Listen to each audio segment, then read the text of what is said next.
அவர்கள் தெளிவாக சொல்லியிருக்கிறார் நினைக்கின்றேன். தமிழரசு கட்சியினுடைய சார்பாக தலைவராக அவர் தங்களுடைய கோரிக்கையை முன்வைத்திருக்கின்றார்.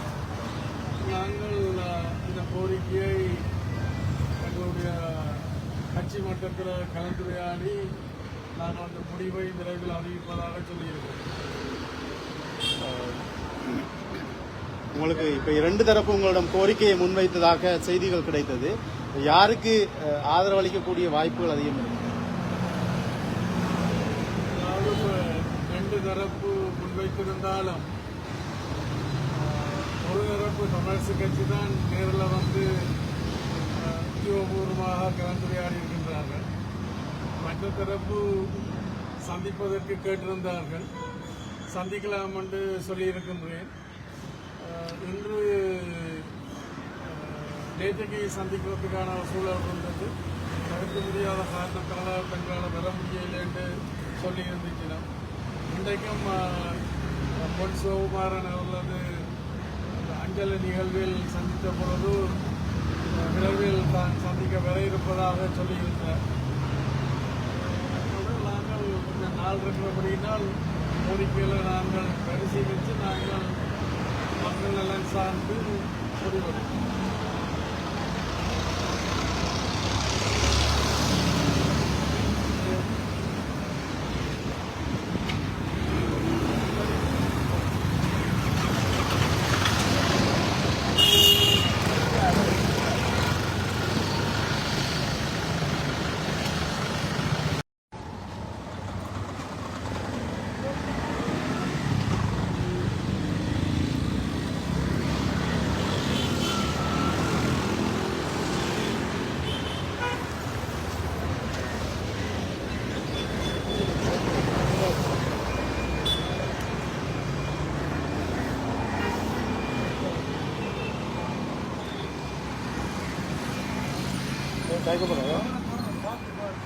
காய்க்க போறீங்களா?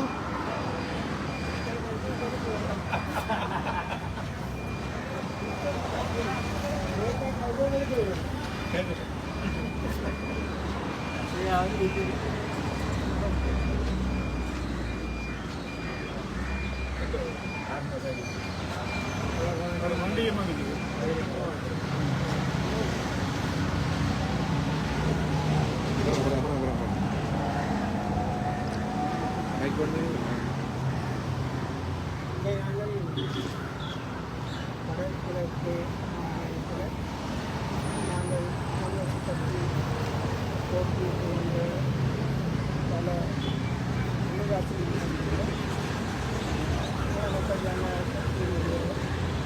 இருக்கிறார்கள். வேகமான சபைகளுக்கு முதன்மை கட்சியாக இருந்தாலும் ஆட்சி அமைப்புடைய கடன்கள்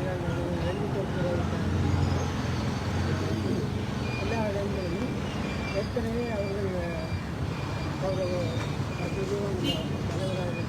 அவர்கள் இந்த சபையிலும்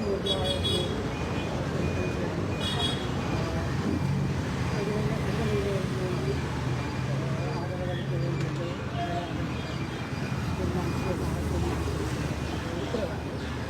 அவருடைய ஆதரவை கோரித்தான் நாங்கள்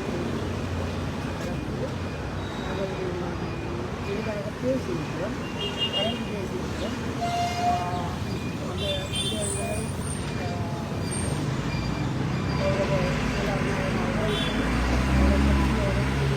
கலந்து பேசி தெரிவிப்பதாக சொல்லியிருக்கிறார். ஆகவே அந்த முடிவு கிட்டத்தட்ட சாதகமாக அமையும் என்ற நம்பிக்கையோடு நாங்கள் இந்த கலந்துரையாடலை நிறைவு செய்கிறோம். EPDP-யினுடைய ஆதரவை பெற்றால் என்ன சொல்லுங்கள்?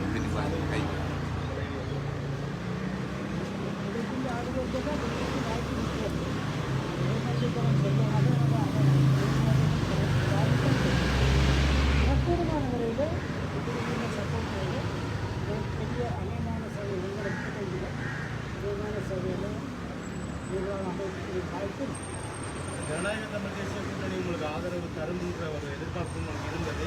தமிழ் தேசிய மக்கள் முன்னணியுடனான ஒரு கூட்டணி சாத்தியப்பட்டிருக்கிறது. இது தொடர்பாக